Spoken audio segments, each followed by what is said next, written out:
భగవాన్ దైవ ఇచ్ఛ మరియు సొంత ఇచ్ఛ గురించి వివరించండి అని కొంతమంది భక్తులు భగవాన్ గారిని అడిగారు. అప్పుడు భగవాన్ గారు ఈ విధంగా వివరించారు.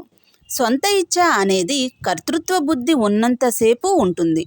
కర్తృత్వ బుద్ధి అంటే నేను ఈ పని చేశాను, దీనికి కారణం నేనే అనే ఆలోచననే కర్తృత్వ బుద్ధి అని అంటాం. ఈ సొంత ఇచ్ఛ అనేది అహంకారంలోని భాగం. ఒకవేళ ఈ సొంత ఇచ్ఛ లేక కర్తృత్వ బుద్ధిని మనం పోగొట్టుకుంటే అప్పుడు దైవ ఇచ్ఛ పనిచేస్తుంది అండ్ సంఘటనలన్నిటినీ కూడా సరిగ్గా జరిగేలాగా చేస్తుంది. ఆత్మజ్ఞానం అనేది ఇచ్ఛకు మరియు విధికి కూడా మించినది. దైవ ఇచ్ఛ ఒక భక్తునికి ఏ విధంగా మేలు చేసిందో ఇప్పుడు ఒక ఉదాహరణ ద్వారా తెలుసుకుందాం. రమణ గారి ఆశ్రమంలో ఒక సేవకుడు, అతని పేరు శివుడు, అతనిని పనిలో నుంచి తీసేశారు. అతడు వెంటనే తన గ్రామానికి బయలుదేరి వెళ్ళిపోయాడు.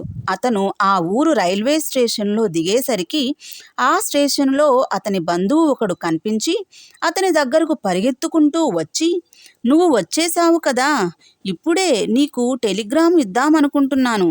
నీ తండ్రి చావు బ్రతుకుల్లో ఉన్నాడు, నీ కోసం ఎదురు చూస్తూ ఉన్నాడు" అన్నాడు.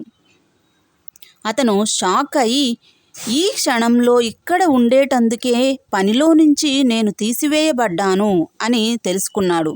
అతను ఇంటికి వెళ్ళగానే అప్పటి వరకు కళ్ళు తెరవని అతని తండ్రి హఠాత్తుగా కళ్ళు విప్పి అతన్ని చూసి మందహాసం చేస్తూ, "చివరకు నువ్వు వచ్చేసావు, సంతోషం" అని చెప్పి 1 గంటలో ప్రాణం విడిచాడు.